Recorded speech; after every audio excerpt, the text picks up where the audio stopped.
আসসালামু আলাইকুম। আমি কল্পনা বৃষ্টি, মম কল্পনা কিচেনে আপনাদের স্বাগত। আশা করি আল্লাহর অশেষ মেহেরবানিতে আপনারা সবাই অনেক ভালো আছেন। আলহামদুলিল্লাহ, আমিও আপনাদের দোয়ায় এবং আল্লাহর অশেষ কৃপায় অনেক ভালো আছি। দেশ থেকে এবং দেশের বাহিরে থেকে যারাই আমার এই ভিডিওটি অলরেডি দেখছেন, সবাইকে আন্তরিক শুভেচ্ছা এবং অনেক অনেক অভিনন্দন। থাম্বনেল দেখেই অবশ্যই বুঝতে পেরেছেন আজকে রেসিপিটা আমি কি নিয়ে এসেছি। তো চলুন আজকে রেসিপিটাকে একবার দেখে আসি।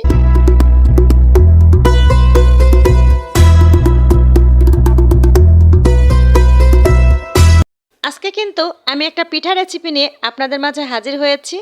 এই যে দেখুন, আজকের পিঠাটা হবে চিকেন দিয়ে।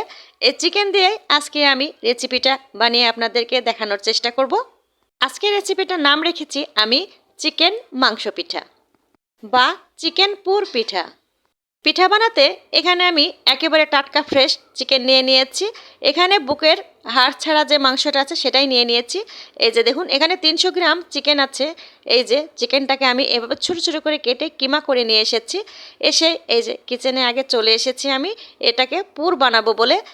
কিচেনে এসেই আমি একটু ছড়ানো প্যান বসিয়ে দিয়েছি, দিয়ে আমি তেল দিয়েছি। একটা কথা বলে রাখি, এই পুর বানাতে কিন্তু সামান্য পরিমাণ তেল লাগবে, কেননা পুরটা একেবারে শুকনা শুকনা হবে। কোনো তৈলাক্তযুক্ত কিন্তু পুর হলে পিঠাটা হবে না। তাই আমি সামান্য পরিমাণ তেল দিয়ে নিয়েছি। নিয়ে এই যে এখানে আমি কিন্তু 3টা বড় বড় এই যে কিউব আকারে কিন্তু পেঁয়াজগুলো কেটেছি। এই যে পেঁয়াজ দিয়ে দিয়েছি আমি 3টা বড় বড়, তারপরে দিয়ে দিয়েছি রসুনের কুচি, সেটাও আমি কিউব করে কেটেছি। তারপরে দিয়ে দিয়েছি আদা কুচি, এবার দিয়ে দিলাম কাঁচামরিচ কুচি। এবার সম্পূর্ণ উপকরণ দেওয়ার পরে ভালোভাবে নাড়াচাড়া করে একটু শুধু পেঁয়াজ থেকে পানি বের হয়ে আসলেই কিন্তু আমি চিকেনটা দিয়ে দেবো। কেননা এখানে বাদামি কালার করে ভাজবো না, আমি চিকেনের সঙ্গেই কিন্তু এই যে পেঁয়াজটা আর বাদবাকি মশলাগুলো একসঙ্গে ভেজে নেব।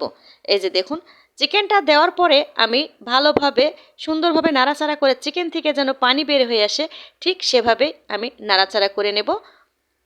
তো দেখুন কি সুন্দর, একেবারে চিকেন থেকে কিন্তু আস্তে আস্তে পানি বের হচ্ছে, আর পেঁয়াজ রসুন সব কিন্তু একই কালার হয়ে আসছে। দেখুন এই যে আস্তে আস্তে পানিটা বের হচ্ছে। ঠিক ঠিক এই পর্যায়ে এসে আমি গুঁড়ো মশলাগুলো ব্যবহার করব। প্রথমে দিয়ে দিয়েছি আমি আধা চামচ মতো হলুদের গুঁড়ো, তারপরে দিয়ে দিলাম 1 চামচ মতো কিন্তু আমি শুকনো মরিচের গুঁড়ো। কেননা এখানে ময়দা ইউজ হবে কিন্তু পিঠা বানাতে, তাই একটু ঝাল না হলে ভালো লাগবে না।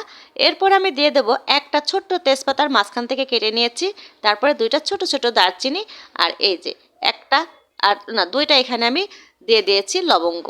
এবার দেওয়ার পরে একটু ভালোভাবে নাড়াচাড়া করে মশলাগুলো একটু মিশিয়ে দিতে হবে। এই যে দেখুন যেভাবে আমি মিশিয়ে দিলাম। মেশানোর পরে এই পর্যায়ে আমি ধনে, গোলমরিচ, জিরে, মৌরি এবং এলাচ একসঙ্গে করে আমি শুকনা খোলায় কিন্তু টেলে নিয়েছি। নিয়ে এটা আমি একদম মানে পুরোপুরি গুঁড়ো করিনি, একটু মনে করেন খোসা খোসা ভাব থাকবে, ঠিক সেই পরিমাণে আমি ক্রাশ করে নিয়েছি। এই যে নেওয়ার পরে এই মশলাটা আমি ওপর দিয়ে ছিটিয়ে দেবো অর্ধেকটা পরিমাণ, আর অর্ধেকটা পরিমাণ রেখে দেবো, আমি এটা পরে ইউজ করব। এই মশলাটাতে কিন্তু চিকেনটাকে টেস্ট এবং ঘ্রাণ নিতে সাহায্য করবে। এবার আমি 5 মিনিট মতো কিন্তু ঢেকে রাখবো, চিকেন থেকে পানিটা বের হয়ে যাওয়া সম্পূর্ণ।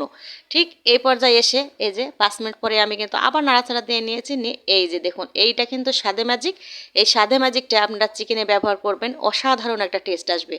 আমি আরও 2 মিনিট ঢেকে দিয়েছিলাম, দেওয়ার পরে এই যে কত সুন্দর দেখছেন চিকেনটা কিন্তু অলরেডি হয়ে এসেছে।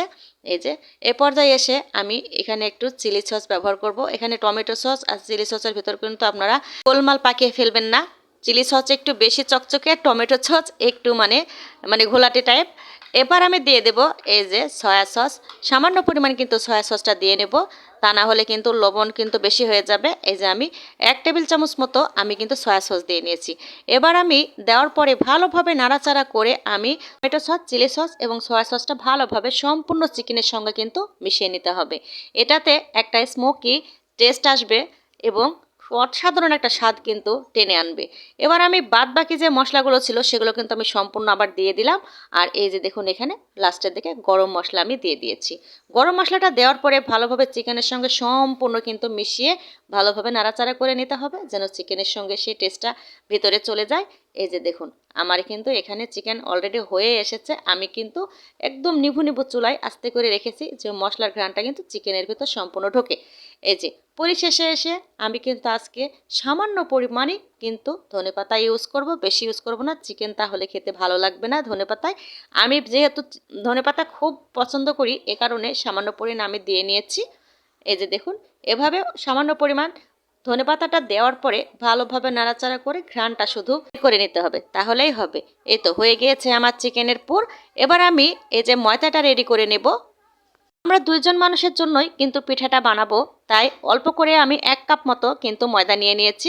ময়দাটা দেওয়ার পরে আধা চামচ মতো আমি এখানে দিয়ে নিয়েছি কালো জিরা, আর আধা চামচ মতো লবণ। খেয়াল রাখতে হবে আমি কিন্তু পুরেও কয়েকবার কিন্তু লবণ ইউজ করেছি, সয়া সসও লবণ আছে, এটা খেয়াল রেখে কিন্তু ময়দাতে লবণ ইউজ করতে হবে। এরপরে আমি দিয়ে দেবো এখানে তেল।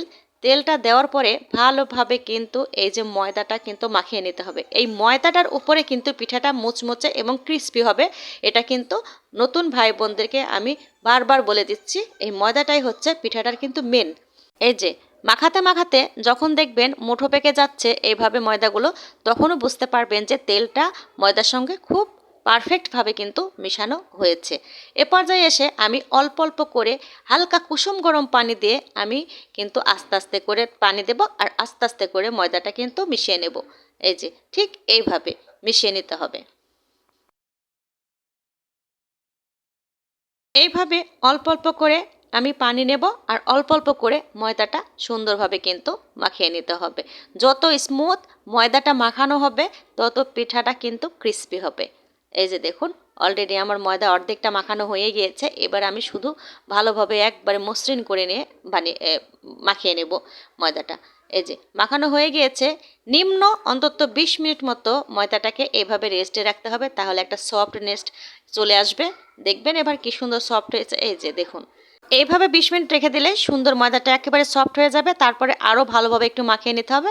নিয়ে এই যে এবার আমি রুটির আকারে আমি বানিয়ে নেব, আর পিঠার আকারে আমি গোল করে কেটে নেব। আপনারা দেখতে থাকুন আমি কি করতে যাচ্ছি। এই যে রুটি ঠিক এভাবে আমি সম্পূর্ণ দেখাতে পারলাম না সময়ের অভাবে। এই যে ঠিক এই পরিমাণ কিন্তু পাতলা করে কিন্তু রুটিটা বানিয়ে নিতে হবে। আর যদি কুকি কাটার থাকে তাহলে আপনারা কুকি কাটার দিয়ে কেটে নেবেন, কিন্তু আমার কুকি কাটারটা একটু ছোটো হয়ে গিয়েছে। এই কারণে আমি ঠিক এই যে একটা কৌটার ঢাকনা নিয়ে নিয়েছি। এটা আমার পারফেক্ট শেপ দিতে পারবো আমি এই ঢাকনাটাতে। আমি একটু ময়দা লাগিয়ে নিয়েছি যেন এই যে ময়দাটা না লেগে যায়। দেখছেন ঠিক এইভাবে কিন্তু কেটে নিতে হবে আস্তে আস্তে করে। এই যে সবগুলো আমি এভাবে করে কেটে নিয়ে আমি একটা মতো আপনাদেরকে দেখাবো। সবগুলো দেখাতে গেলেই কিন্তু ভিডিওটি অনেক বড় হয়ে যাবে। এই তো আমি ঠিক এই শেপে কেটে নিয়েছি। আমি একটা আপনাদেরকে কিভাবে বানাবো আমি একটা শুধু আপনাদেরকে দেখাবো, দেখালেই বুঝতে পারবেন সম্পূর্ণ পিঠাগুলো কিভাবে করতে হবে। এই যে আমি এখানে যে চিকেনের পুরটা বানিয়েছিলাম পুরটা দিয়ে দিলাম, এই যে গোল করে এখানে দিয়ে দিলাম। আর এই যে এখানে আমি চারি সাইড দিয়ে একটু পানি হালকা করে লাগিয়ে দেব যেন এই পিঠাটা ছিল হয়ে যায়। একটার পর আরেকটা বসাবো তাই এই যে ছিল হয়ে যাবে। এবার এই যে ঠিক এভাবে ছিল করে দিতে হবে, দিয়ে সুন্দরভাবে একেবারে আঙ্গুলের সাহায্যে কিন্তু ভালোভাবে চেপে চেপে বসিয়ে দিতে হবে।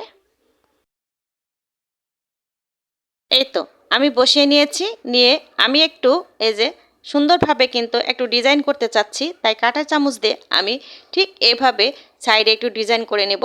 যে যেভাবে শেপ দিয়ে ডিজাইন করতে পারেন কোনো সমস্যা নেই, আমি এটাই পারি তাই এটাই দিয়ে নিলাম খুব সহজেই। দেখুন কেমন হয়েছে, এই যে দেখুন ডিজাইনটা কেমন হয়েছে। এবার আমি চলে এসে কিচেনে। এসে এই যে দেখুন পর্যাপ্ত পরিমাণ তেল লাগবে, তাই আমার যতটুকুন সামর্থ্য আমি ঠিক ততটুকুই তেল দিয়ে নিয়েছি। নিয়ে একে একে আমি 3টা মতো ছেড়ে দেব। জায়গা যেহেতু 3টা মতোই হবে তাই 3টাই ছেড়ে দেব।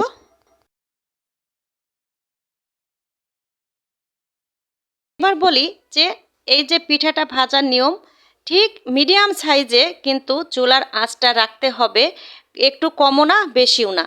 তা না হলে কিন্তু যে মুচমুচে একটা ক্রিস্পি যে একটা ভাব হবে সেটা কিন্তু আসবে না। প্রথমে ফুলে অমনি কিন্তু নরম হয়ে যাবে। তাই চুলার আঁচটা একেবারে মিডিয়াম সাইজ করে রেখে কিন্তু একইভাবেই কিন্তু মানে পিঠাটা ভেজে নিতে হবে। দেখুন কি সুন্দর একেবারে ফুলকোভাবে এই যে দেখুন একের ফুলে গেছে, দেখুন ফুলে কিন্তু টইটম্বর হয়ে যাচ্ছে। এই যে দেখুন এবার কিন্তু অনেক সুন্দর ক্রিস্পি হয়েছে, কালারটাও কিন্তু খুব সুন্দর এসেছে। আমি এই কালারটাই রেখে দেব, এর চেয়ে বেশি কালার আসলে কিন্তু কালো দেখতে মনে হবে। এই যে দেখুন কত সুন্দর একটা গোল্ডেন কালার হয়েছে। এই যে আমি এগুলোই আপনাদেরকে সুবিধার্থে ভেজে দেখাবো, সম্পূর্ণ দেখাতে গেলেই কিন্তু ভিডিও বড় হয়ে যাবে।